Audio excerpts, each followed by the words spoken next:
راہ غفلت کے مسافر۔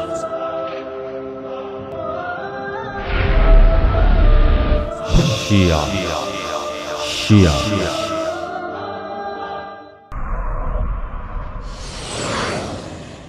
شیعہ کا عقیدہ جنت کے مالک حضرت حسین رضی اللہ تعالیٰ عنہ ہیں۔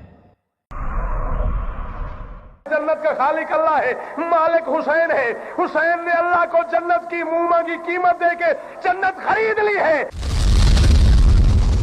قابل قدر مسلمانان امت، اس سے گھٹیا بھی کوئی بات ہو سکتی ہے کہ جنت کا خالق اللہ ہے، مالک حسین ہے اور حسین جسے چاہے جنت دے دے۔ پورے قرآن کریم میں مذکور جنت کے متعلق آیات کا خلاصہ یہ ہے کہ اللہ تعالیٰ جسے چاہے گا جنت میں داخل کرے گا اور جسے چاہے اس سے محروم کر دے۔ دلیل کے لیے آپ چند آیات مبارکہ ترجمہ سمیت ملاحظہ فرمائیں۔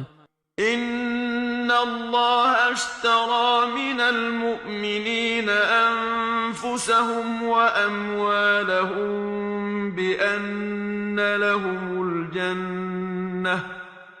بلا شبہ اللہ تعالیٰ نے مسلمانوں سے ان کی جانوں اور ان کے مالوں کو اس بات کے عوض میں خرید لیا ہے کہ ان کو جنت ملے گی۔ يغفر لكم ذنوبكم ويدخلكم جنات تجري من تحتها الأنهار ومساكن طيبة في جنات عدن ذلك الفوز العظيم۔ اللہ تعالیٰ تمہارے گناہ معاف کر دے گا اور تمہیں ان جنتوں میں داخل کرے گا جن کے نیچے نہریں جاری ہوں گی اور عمدہ ٹھکانے جو جنت عدن میں ہوں گے، یہ بہت بڑی کامیابی ہے۔ انصاف کی بات یہ ہے کہ اہل سنت والجماعت اللہ تعالیٰ کو اس کا مقام، حضرت محمد صلی اللہ علیہ وسلم کو ان کا مقام اور اہل بیت کو وہی حیثیت دیتے ہیں جو قرآن و حدیث سے ثابت ہے۔ نہ جانے شیعہ عوام کب ہوش کے ناخن لے کر ان نام نہاد سوداگروں سے اپنی جان چھڑائیں گے۔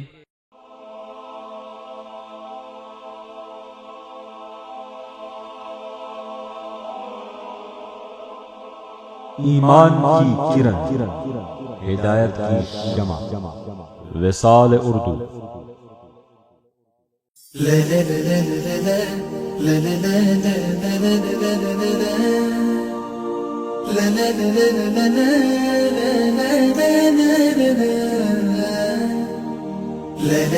la la